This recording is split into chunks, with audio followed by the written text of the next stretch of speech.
keto foods are not labelled on the menu. That's the first challenge. Second challenge is, there may be foods on the menu that you don't recognise. Yes.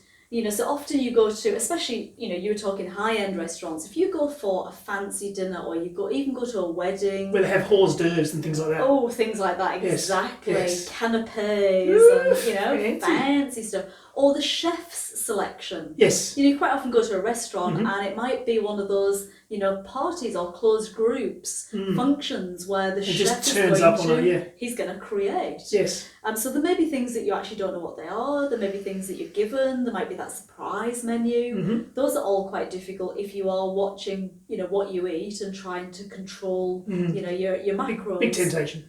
Yeah, and temptation. Temptation. They bring out those delicious looking little, treats and morsels, and Absolutely. you just want to have a taste. So, I want to invite you out to dinner. Oh, that's very nice, Mike. There's a catch. I'd like to go to that expensive Italian down the road that's just opened. No? No. Oh. I would take you out to dinner. I thought it'd be really nice to go out to dinner. And then I thought, hang on, we're screwed because we're keto. And it becomes a challenge going out to dinner. So you're saying eating out on keto is hard? I'm saying I'm a control freak and I love cooking at home. One of the benefits of cooking at home is you have absolute control of what you consume. True. And that's great. And with keto, it's really nice to be able to choose and select and cook for yourself. But lots of people go out. Lots of people love to go out. True. However, lots of people do say it's a real tough ask to go out on keto because there isn't very many keto restaurants. There are paleo restaurants, there are low-fat restaurants, there are different types of restaurants, but keto itself is not sort of a restaurant chain that we have access to. True. So you've got to have some smarts when you go out to dinner. So I thought I'd have a chat. We're going out to dinner, so let's put on my fineries. I'm going to wear my red dress. You're going to get dressed up? I love it when you get dressed up. I'm going to wear my red dress today and my black boots. Beautiful. We're going out to a fancy restaurant with 1, 2, 3, maybe 4 or 5 courses. Oof. Splashing out. Before we go, you, as my mental wellness warrior, are going to walk me through some common traps and tips and things. And I probably reckon we're going to end up with maybe 7. I'm going for the number 7. You're going for 7. 7 different things, keys, 7. Courses, 7-course meal. 7-course meal. So 7 different tips from Lynn around if you go out to dinner or go to a diner, go to a cafe, go out of your house to eat. What are some things to be aware of when it comes to maintaining your keto lifestyle, your keto eating? Cool. And making sure that you see the obvious and the hidden that we can find in some of the food that we eat out. Cool. Ready? Oh. I'm dressed up. My hair is done. My frock is on. So what are some of the problems with eating out? Let's go from there first of all. So I think that people find it challenging because, first of all, they may go to a restaurant and there's nothing on the menu that looks like it's keto. Absolutely. Hasn't got the K next to it. Well, that's it. They're right gluten-free, Yes, they're right dairy-free, it's vegetarian, it's vegan, There's no it's K. egg-free. Damn. And there are a couple of places, but it's not commonplace yet. I really hope it comes, and I think it will. I think the ketogenic way of living, way of eating is so popular now that restaurants will go, in that or you could open a chain of keto restaurants because they would go off. Ah, that's it. And did you know? You heard it here first. A little advert It for might be in the US. Singapore. New keto restaurant just opened in Singapore. Oh. I will put the details in the podcast. For those people in Singapore listening in or watching. Anybody watching or listening in Singapore, there's an awesome new little. It's worth going to place Singapore go. just for that. It sure is. So send us messages around your keto restaurants. We can start a bit of a list. Ideas. So if you're listening or watching, send us some messages around where is a keto restaurant that's a dedicated ketogenic restaurant in your area so we can spread the word. Great idea. Let's do it. So I think that's the first thing. So, keto foods are not labelled on the menu. That's the first challenge. Second challenge is, there may be foods on the menu that you don't recognise. Yes. So often you go to, especially, you were talking high-end restaurants, if you go for a fancy dinner or even go to a wedding... Where they have hors d'oeuvres and things like that. Oh, things like that, exactly. Yes. Canapés and, fancy. fancy stuff. or the chef's selection. Yes. You quite often go to a restaurant and it might be one of those, parties or closed groups, functions where the chef just turns up on he's going to create. Yes. So there may be things that you actually don't know what they are. There may be things that you're given. There might be that surprise menu. Those are all quite difficult if you are watching, what you eat and trying to control, your macros. Big temptation. Yeah, and temptation. Temptation, they bring out those delicious looking little, treats and morsels, and Absolutely. you just want to have a taste. And of course there's the peer pressure, isn't there? Oh, absolutely. Because you're out to dinner, traditionally you're out, setting. you don't go out by yourself, so often you're with your partner or someone else, or you're in a group. Yes. And everyone sort of is ordering, and if they're not keto, they're ordering quite comfortably and choosing things that could be delicious if you haven't fully transitioned and they're no longer appealing. But also there's this pressure of, why are you modifying the dish? Why are you asking for ingredients? Why are you questioning? There's this pressure to just conform and get a traditional off the menu dish rather than modifying it in any way, shape or form. Well, that's it. Or, you might be seen as difficult or awkward, or your friends are saying, well, won't a little bit be okay? You'll be fine. It's not a lot. It's only once. It's only one day in the week. It's a special occasion. It's one bit of special occasion. Yes. Those are all difficult. Or it might be your favourite restaurant you've gone to for years. You've ordered the same pasta dish for years. Yep. And all of a sudden, the waiter comes out, he knows you, he's about to write down your order. And no, I'm not having that anymore. Or as you say, again, that temptation. You know what that dish is like. It tastes amazing. You've had it for years. You really want it. So those are some of the challenges. Plus then, all the hidden ingredients. Yeah, because there's obvious stuff. Like if you had a bowl of rice, that is obviously not in the keto diet. But it's all that stuff that's hidden in these beautiful dishes that is not ketogenic. Exactly. But it's not an obvious carb or an obvious sugar, is it? Exactly. So we'll walk through it. So we've turned up at the restaurant. Let's start our meal. We'll talk about drinks later because I'm not sure what you're going to drink. However, most meals we're going to start with that portion of food before the main meal. So it could be a starter or an entree. Yep. So those nibbles, those bites. So give us some examples of type of food and then what to look for. Yeah, so you think about the sort of food that you might get. You could be getting, potato skins or loaded skins, the big potatoes with all the cheese and bacon toppings. Yum. It could be garlic bread. It may be just breads with butters. And my old favourite growing up was the prawn cocktail. Prawn cocktail. Now, there's a blast. Mum and Dad used to take us to a restaurant. If it was really fancy, you could order, the prawns in a bowl with the mayonnaise. Thousand island dressing. All those things, Yeah, so you could be an Italian restaurant and you're having bruschetta. Oh, yes.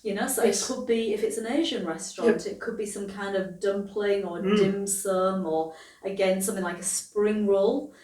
You may be out at an Indian restaurant. It could be things like samosas, bhajis. So one of the problems with starters or entrees, whatever you want to call them, depending on where you're listening, and they'll have different names, is there's a huge variety. Main meals, there's probably a set number of main meals, but there's a huge variety of entrees and nibbles and starters that you can choose from. So I guess one of the first questions is, do you need to have it? That's true. Do you even need a starter? Do you need a starter? Yes. Yeah, because you're eating keto. Yes. And one of the things that you'll have already found eating keto is that you actually eat less volume. Your plates get smaller, your portions get smaller. And that's because you're filling up on really calorie-dense fats. So you don't need the quantity. When you're eating carbohydrates, they're empty calories. You're consuming lots of volume, big plates of food, lots of it. On your keto way of eating, it tends to be smaller portions. So you may find, your stomach's adjusted and you actually don't want 7 courses. So you might say no to the starter and entree. And that's a really normal tip for anybody who's trying to lose weight, cut down the calories, eat less. Anybody on any kind of weight loss diet knows that cutting out the starter can be a good idea, unless you're absolutely ravenous. And then if you are, what are some clean starters that would fit into keto? So great little nibbles. So we'll start with the nibbles. Great nibbles would be olives. Yay! Olives full of beautiful monounsaturated fat. Awesome to start your meal with. Because they've got fats in them, they're going to satisfy you, so you're not going to eat lots of them. They've got some beautiful salt in them as well. Yes. So it's going to hydrate you, so if you've had a busy day. So you're going to start your meal with a little bit of fat and a bit of salt. So olives are just wonderful. Yep. Nut mixes, a great one to go with, but just be a touch careful on what's been added to them. Yeah, because a lot of those nut mixes have all the little crackles and the what are the biscuity things in there, and the pretzels. The pretzels. So you want a clean nut mix, don't you? You do. Yeah, Or pick out. You know, yes, if there's one to share on the table, pick out the nuts. Cool. So avoid the pretzels. Avoid the nuts that have been fried or have got coatings on them. Yes. You know, those honey maple, or you know, the flavoured ones, or the ones that have been fried in the batter of any kind. So you don't want nuts that have got any kind of outer coating on them, just the raw nuts. And then you've got the some of the fancy restaurants. You've got the sashimis and the tartares and the sort of the raw meats, or even the mixed plates of salamis and things. Yeah, that's it. So you could go for a beef tartare. Yes, that's going to be nice and clean because all that's got in it is the raw beef, and hopefully it's good quality. You could go for a beef carpaccio. Yes, you know, so again, thinly sliced raw meat. As you said, the sashimi, which is your raw fish, your raw salmons, your raw tunas. Yeah, great starter. Be careful, you're consuming a lot of protein, but if you go easy, they're great starters to have. Most of them are fairly light as well, so they're going to feel nice and refreshing. So any of those, raw dishes where you can see the animal, or you can see the fish, they're perfect because there's nothing hidden in them that you couldn't otherwise eat. And then the other one, as you said, might be a cheese board or a meat board, which if you're in a group, is an ideal sharing platter. And people don't notice if you're either not having some or you're only having a small amount. If it's a cheese board or a mixer share plate, then people take their fill, and you may only have one or two pieces of salami or a bit of ham or a bit of cheese, and you're still doing keto, but you're not feeling like you're being left out of the activities. All right, so we've done the entrees, starters, the first bit. Yep. And we've either chosen not to have any, or we might have got a share plate, or we've got something clean. That's it. So avoid the fried, avoid the battered, avoid the things that are breaded, avoid the things that come with bread, unless you can remove the bread. Yes. Avoid the bread plate, which will be passed around at this point as well, and there's that temptation to put a nice thick layer of butter on your bread, and go for the clean, the light, the nuts, the olives, the beef tartares, the carpaccios, the sashimi, the sharing platters, those sort of things. Quick question, what about the dips? Because that time of the meal, often people, they serve either the crackers and dips or some sort of dipping sauce or something. I know we'll get to sauces later. So you're right, you can have things like, you may have crudités, which could be the vegetable sticks with the dip. Yes. You might have the crackers and dips, or you might have things like, the Doritos, the chips, the tortilla chips. Yes. Especially if you're sort of Mexican, you might have the nachos and those sort of things. So you want to be avoiding the crackers, you want to be avoiding the chips and those sort of things. The sauces and the dips, choose very carefully because you don't know what's hidden in them. Yeah. If you've got something like a salsa, and that's just tomato and onions, then that's probably okay if you go easy. Tomatoes can have a bit of carbohydrate, but are not bad, as long as it's not got lots of sugar in it. Yeah. It could be loaded with sugar. The other one that you could have is maybe a guacamole, which is based on avocados. Beaten of avocado. Yeah, so that's basically avocados with a few bits and pieces thrown in, but that would fit reasonably well on a keto lifestyle. All right, open the menu. We're now looking at the main course, and again, it's a minefield because there's so many different things to consider. First of all, the portion size is a big one, isn't it? So portion size is huge. Excuse the pun.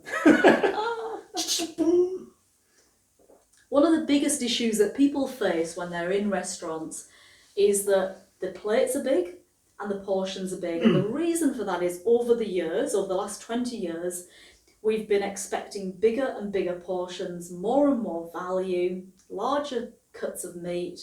Plates got bigger, and to win business, restaurants felt they had to give those bigger and bigger portions. So when you go to a restaurant, you go to one of these fancy gourmet restaurants, and they give you a tiny piece of meat or a tiny portion, a lot of people feel like they've been duped. Yes. Because they're not getting the portion size that they're expecting. That's now working really badly against us because we are so used to these huge portions. Yes. And if the plates are bigger than you used to at home, and often now they're those great big oval shaped plates or big boards, you don't have that at home. No. You eat off a moderate sized plate. Yes. All of a sudden you've got a plate that's twice as big as what you used to, and you just don't realise how big the portion is. And a lot of restaurants or bistros or cafes sell their meals on big portions. So one of their marketing tools, absolutely, is good sized portions, healthy portions, farmhouse portions. So they're talking about these big portions. People come in for those portions, but that's what we don't want. We don't want to be faced with a huge 20-ounce steak or whatever the size steak is. Those big steaks and big servings. So first thing in main meals, portions. Yeah. So portions, a couple of things you can do. Yes. So all the normal rules apply. First of all, don't feel that you have to have a main course. You could have 2 starters. Good plan. So that's one option. You could share with a friend. Yes. So Mike, this is going to be too much. Do you fancy sharing it? We'll have a couple of starters and a main meal between us. Good plan. That may actually be enough, especially if we're going to have a side of fats. We'll talk about that in a second. Be a bit creative, yes. So be a bit creative with the way that you put your meal together. And don't forget, you can get a doggy bag. You can get the meal to take away. Most restaurants now will give you, the remains to take away. Yeah. So if you divide your plate up before you even start eating and make your decision, this half is what I'm going to eat. This half is what I'm not going to eat. Mentally divide, mentally or even physically divide the plate. Put that half aside. Tell yourself you're not going to eat it, and then when the waiter comes to clear up at the end, just say you'd like to take that away. And most of them will ask you at restaurants anyway. Yes. So don't be afraid to divide the meal up and take some home. Cool. So all right. So main meals. What are we avoiding? What are the absolute no-nos when it comes to main meals?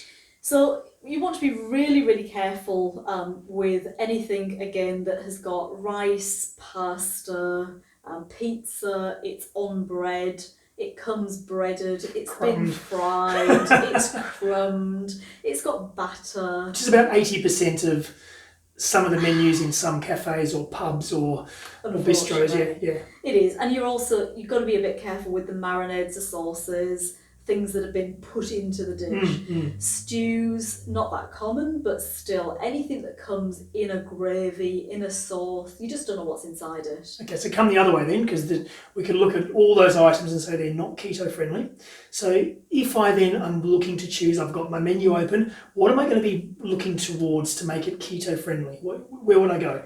So again, depends on the cuisine that you're talking about, but very safe options would be your grilled meats. Yes. So most restaurants will have a grilled meat section. Yep. So you could be talking about a nice piece of steak, could be lamb, could be pork ribs, could be any cut of any type of meat. Yes. Game meats are amazing, so your venisons, those sort of things.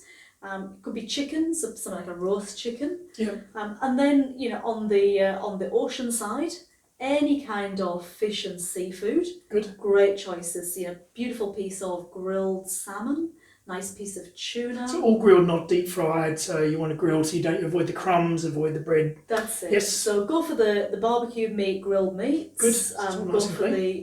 Go for the can be pan fried or grilled fish, but be careful with pan fried because it's often dusted in flour. Right. So just that's where hidden ingredients come in. That's why grilled is often a better choice. Yeah. Could be something like a steamed seafood, like a mussels or an oysters.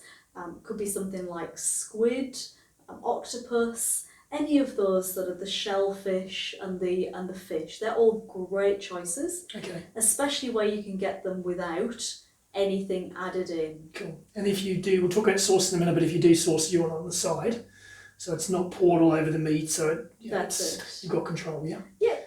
Good. All right, so we've now picked our way through the menu.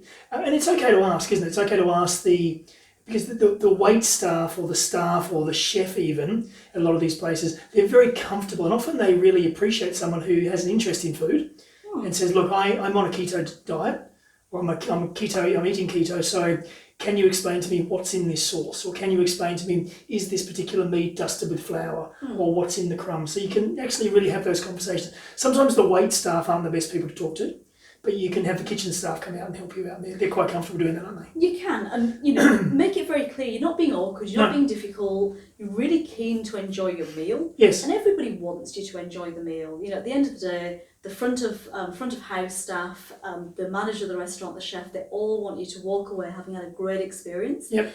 So do your preparation, have a way to explain the diet that you're eating. Yep. So just saying I'm on a keto diet may not help somebody because they may not know what it is. Yes. So be ready to say that, you know, I don't eat carbohydrates, I don't eat grains, I especially don't eat gluten. Can you tell me if there's any gluten, flour, wheat in this meal? Are there any other grains? Is there rice? Is it battered? Has it got a coating on it?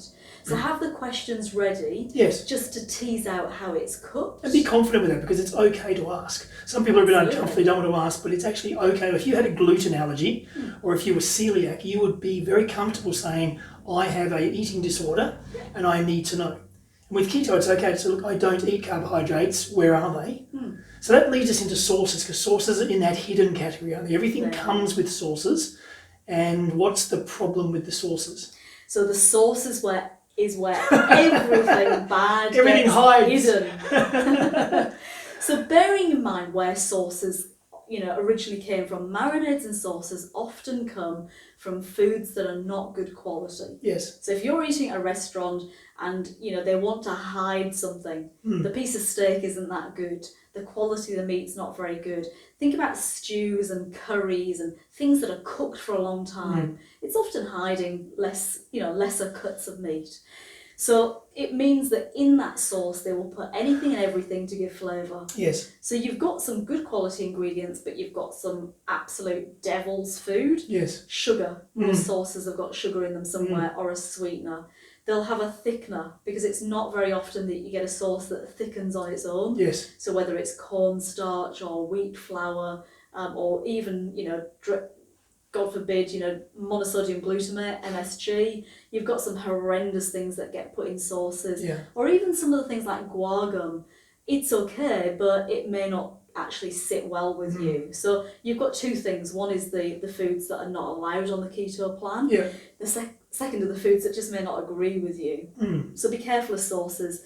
And then you've got all sorts of additives that go into sauces that are not keto friendly. Yeah. So sauces are really difficult. Get them on the side. If you are going to have some of the sauce, choose it wisely and then go easy on the sauce, because if there's going to be a problem in the meal, it's likely to be your sauces. And sauces tend to rear their ugly head in the starter, because you've got a lot of dips and sauces and things on your starter. Then in the main course, I have my ribs, my beautiful pork ribs with the barbecue sauce now on the side. That's it. But the sauces, and then the dessert, a lot of desserts have a sauce or something with it. So you tend to get lots and lots of sauces during a meal. And if each one of those has a bunch of carbohydrates and sugars and nasties, you are consuming a lot of carbohydrates just in the sauces. You're stacking them up basically, and before you realise it, you've consumed far more than your allowance. All right, so we've done sauces, sides and salads. It goes sides first of all. So sorry, let me just go back to the sauces thing.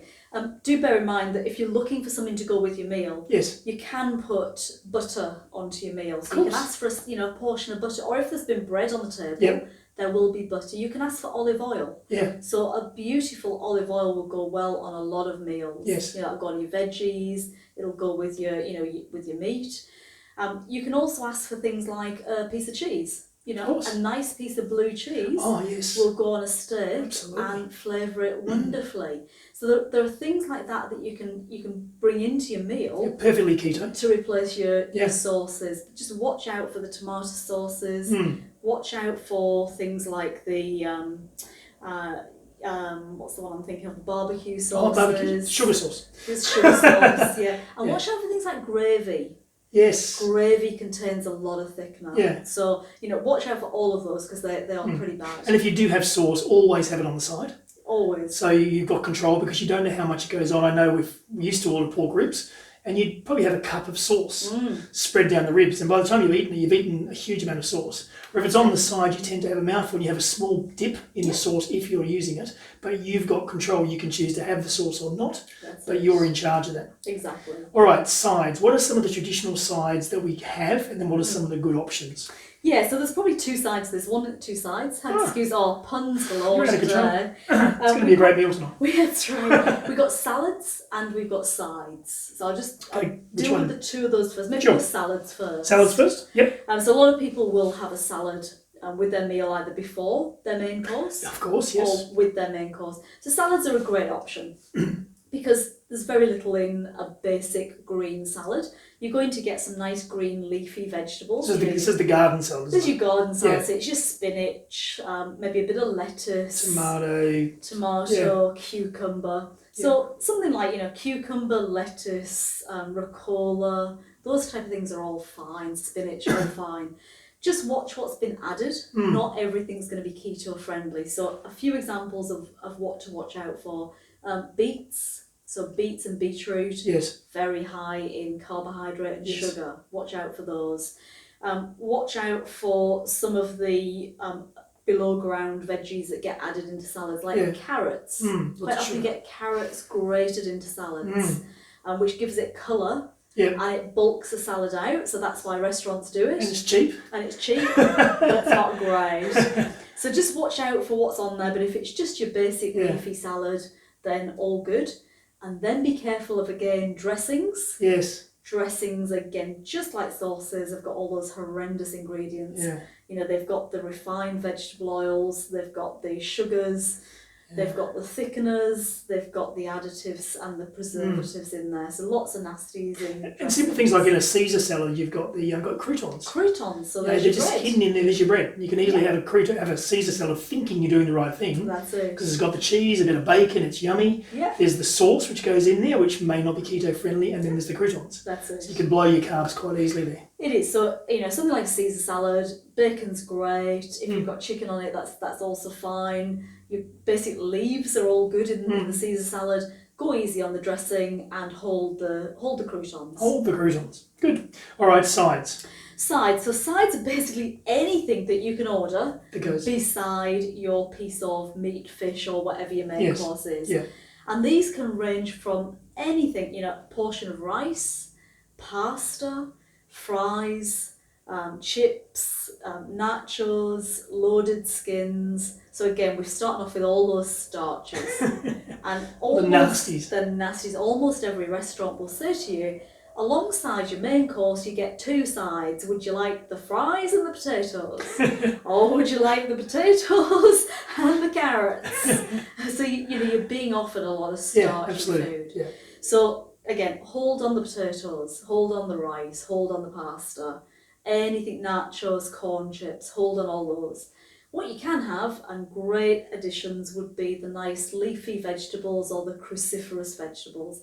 Broccoli, fancy word, cruciferous. So broccoli, cauliflower, and then your leafy vegetables, your kales, your spinaches, any of those nice above ground vegetables. So they're nice clean side, but salad or different vegetables, And again, a lot of those will come with sauces. Yes. So hold the sauce and simply ask for some olive oil or butter. Load up your steamed veggies with lots and lots of butter and olive oil. Yeah, or both. Put a bit of salt on there. Beautiful. Absolutely. Couldn't be better. Cool. Also, you'll get things like broccoli, maybe with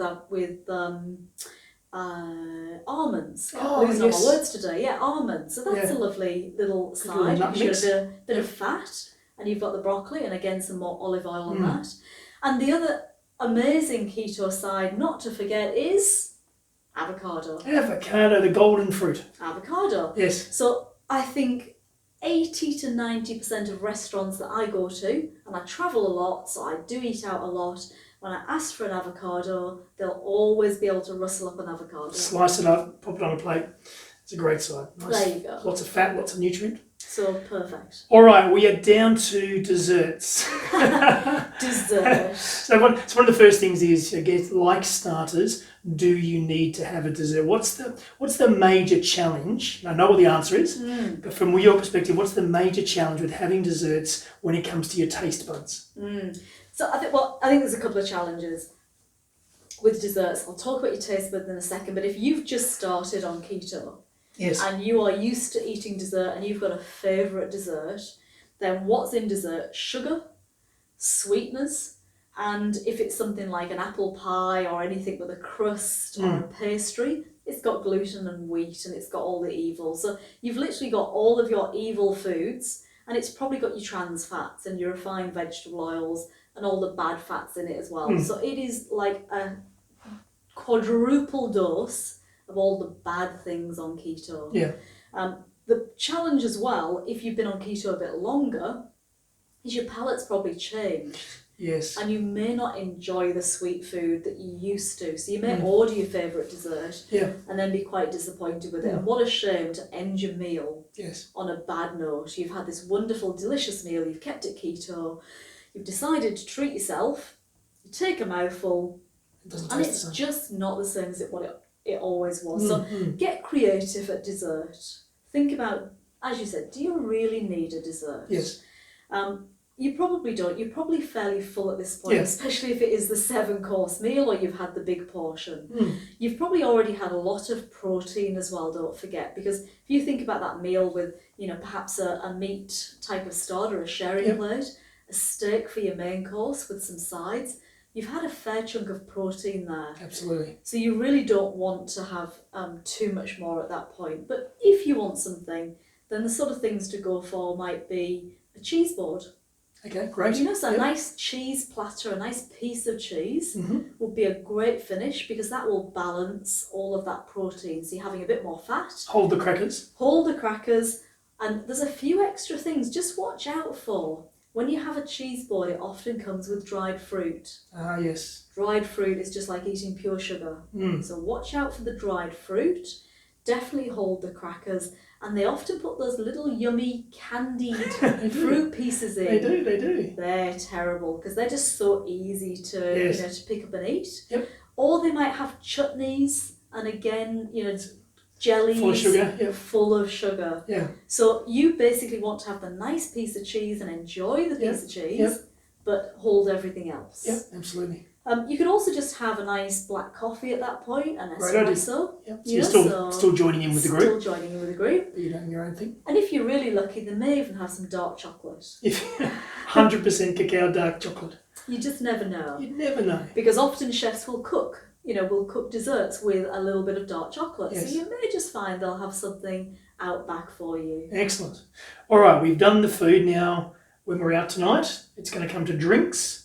And we're thinking about what drinks are going to be complementary for our keto meal. We could go with just water. We could. So we could go for straightforward, water that comes on the table. Still water, yep. Or if we wanted to, maybe go for a sparkling water. Yes. If we want to, spice it up, jazz it up a bit, then we could add some lemon or lime. Yep. Be careful it's not cordial because they'll be sugary. But, squeeze of lemon, squeeze of lime, piece of lemon, piece of lime. Yes. That'll be a nice refreshing drink. Yep. So they're all keto-friendly, great options. Black tea, black coffee. Yep. Still good options, although you may not enjoy that with your meal. If you want to go alcoholic, then, thinking about your alcoholic drinks, the ones to avoid are going to be anything with a sugary mixer. So anything that comes with a soda or a Red Bull, a Coca-Cola, a Pepsi is going to have a lot of sugar in it. So all those sugary mixes anyway shouldn't be in there. So whether they're with alcohol or not. That's it. We've removed those. We don't want any of the sodas. We don't want any of those sugary drinks. But often we order a bourbon and Coke or a Scotch and Coke or something. That's it. And that's the mix that comes with it. So yeah. Yeah, so they're not great choices. And even the low-calorie versions, the zero-calorie versions, they're absolutely loaded up with artificial sweeteners. Yep. And we wouldn't recommend them. Yep. So wouldn't recommend anything with a mixer. Wouldn't recommend your beers because beers tend to be very high in carbohydrates. Yep. So, think carefully if you are going to have a beer, see if they've got a low carb beer. There are plenty of low carb beers around. Yep. And you can get some that are close to 0 carbs now or might only have 5 grams of carbs. Yep. And that's only a quarter of your daily allowance. If you're a wine drinker, wines tend to be fairly high in carbohydrates. But if you really want to have a small glass of wine, then go for your dry whites, dry reds. Because your dry wines will have a lot less sugar in them than your sweeter ones. Makes sense, yes. Yeah, so go for a small glass and really enjoy it.